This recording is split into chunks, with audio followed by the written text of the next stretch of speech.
Hi guys, welcome back to our channel. என்னோட சேனலை இப்போ தான் நீங்கள் ஃபர்ஸ்ட் டைம் பார்க்குறீங்கன்னா ப்ளீஸ் சப்ஸ்கிரைப் பண்ணிக்கோங்க. நீங்கள் கொடுக்குற ஒவ்வொரு சப்ஸ்கிரிப்ஷனும் எனக்கு மிகப்பெரிய மோட்டிவேஷனாக இருக்கும். நாம் எந்தெந்த தெய்வங்களை எப்படி வழிபட வேண்டும் என்ற வரிசையில் குரு பகவானை எப்படி நின்று வழிபட வேண்டும் என்பதை பற்றி விரிவாக பார்க்கலாம். வாங்க இப்போது வீடியோக்குள்ளே போகலாம். பொதுவாக யோகம் தரும் குருவை போற்றி கொண்டாடினால் பொன்னான எதிர்காலம் அமையும். குரு பகவானை நம் கோவிலுக்கு சென்று வழிபடும் போது அவர் பார்வை நம் மீது பதியும் விதத்தில் நேராய் நின்று வழிபட வேண்டும்.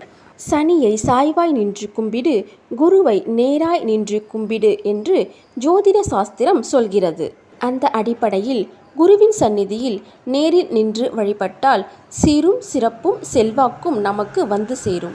குரு பகவானின் சந்நிதியில் நாம் பாட வேண்டிய பாடல்: வானவர் கரசே வளம் தரும் குருவே, காணா இன்பம் காண வைப்பவனே, பொன்னிற முல்லையும் புஷ்பராகமும் உந்தனு கழித்தால் உள்ளம் மகிழ்வாய், சுண்டல் தானியமும் சொர்ண அபிஷேகமும் கொண்டுனை வழிபட குறைகளை தீர்ப்பாய், தலைமை பதவியும் தனித்தோர் புகழும் நிலையாய் தந்திட நேரினில் வருக, நாளைய பொழுதை நற்பொழுதாக்குவாய், இல்லற சுகத்தினை எந்தனு கழிப்பாய், உள்ளத்தில் அமைதி உறைந்திடச் செய்வாய், செல்வச் செழிப்பும் சேர்ந்திட வைப்பாய், வல்லவன் குருவே வணங்கினோம் அருள்வாய் என்று மனமுருகி பாட பார் போற்ற வாழலாம். இந்த வீடியோ உங்களுக்கு பிடிச்சிருந்தா ப்ளீஸ் லைக் பண்ணுங்கள்.